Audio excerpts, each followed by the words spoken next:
In today's video, I'm going to teach you how to effectively use Jira plans in this comprehensive guide designed especially for 2025. If you're new to Jira plans or simply looking to refresh your skills, you're in the right place. Let's dive into the process from start to finish, ensuring you have all the knowledge you need to create and manage your plans efficiently. To kick things off, you'll want to open your Jira application and navigate to the header menu where you'll find the Plans section. Once there, look for the Create Plan option and give that a click. This is your starting point for pulling together a cohesive roadmap for your projects. Next, it's time to give your plan a distinctive name. This should be something meaningful as it helps relay the plan's intent to anyone using or viewing it. Alongside naming your plan, you'll also choose a privacy setting. Your options here are typically public or private.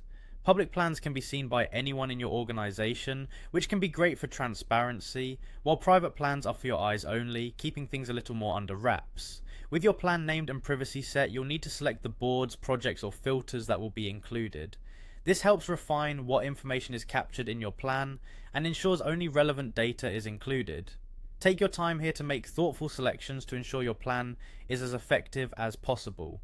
Now you'll want to assign work to specific teams. This is crucial for monitoring the capacity and velocity of your teams, which are key metrics in agile planning. Here you can also choose to show or hide work based on these team assignments, which offers an added layer of customization to manage workloads effectively. Once you're satisfied with these configurations, go ahead and click on the Create button. This action will launch your plan into existence and you're all set to explore its features further. Let's take a closer look at some key features of Jira plans that will aid you in managing your workflow. First up is the timeline section. This is where the bulk of your planning and scheduling work will happen. It visually displays all the issues contained within your plan, making it easier to track progress at a glance. Then we have the teams section, which, as mentioned earlier, is where you can refine work allocation and monitor team performance. This is a repeat of the initial setup to ensure you're continuously aligned with your teams. Moving on, you'll also find the releases section. Here you can configure and manage the releases linked with your plan. Properly managing releases is key to keeping everything on track and ensuring no deliverables fall through the cracks.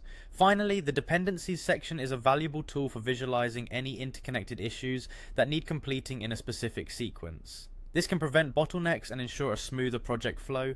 And there you have it, a step-by-step walkthrough of using Jira plans for 2025. I hope this guide equips you to better manage your workflows, making your planning process more seamless and effective. Thanks for watching and happy planning.